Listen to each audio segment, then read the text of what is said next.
Naša igra se zove Zagonetni izazov i danas će Ema igrati protiv Mile i Mila protiv Ane. Ajde da izaberemo pitanje, na primjer.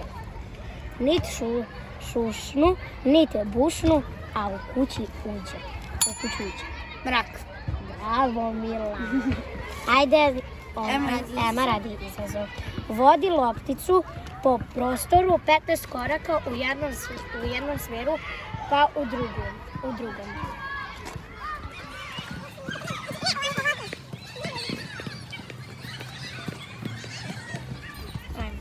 Zube nema, ruke nema, a opet ujeda. Ajde, hoće prvo. Možeš da ponoviš? Zube nema, ruke nema, a opet ujeda. Makazu? Ne. Ajde. Beba. Ne.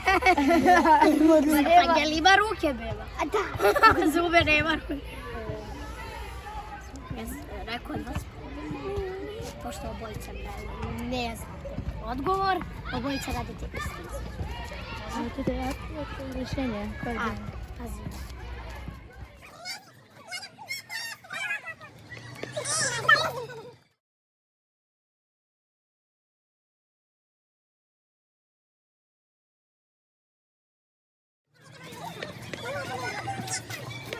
Ti ga ja, ti ga ti, ti ga nećeš pogoditi.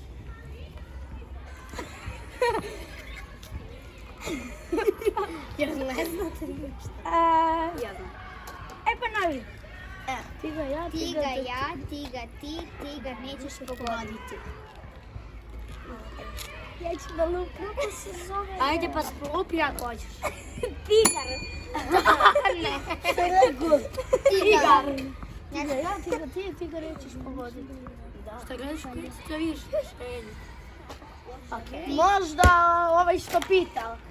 Ne. Ne znam. Ti je znaš. Ne. Jel se predajete obojica? Da. Pošto niste pogodili. Šta oboje opet? Rješenje je tigar. Tigar. Ja, tigar. Ne, dobro. Dobro, ajde izazov. Uradi kombinaciju čuč pa skok 10 puta. Pobrati to je. Sa loptom? Ne, vidi. Čuč, skak. Brate, to lako. Čuč, skak.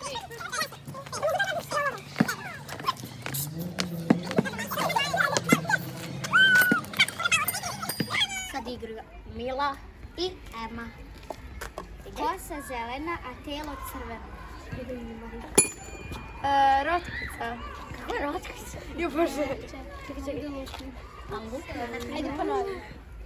Kosa zelena, a telo crveno. Ne, pa kako je telo crveno? Mislim, ne znam. Mislim da ja znam. Ako nije rotkica, nemam cvekla. Cvekla? Nije cvekla. Da. Šta si još crtala? Šta si ti još crtala? Lubenice. Ne! Nije! Šta je grepa? Bravo! Sada. Ili je vižno radi? Za Emu uradi most. Pa dobro, Emi je to. Da, baš Emi zapadne. Bravo! Ne.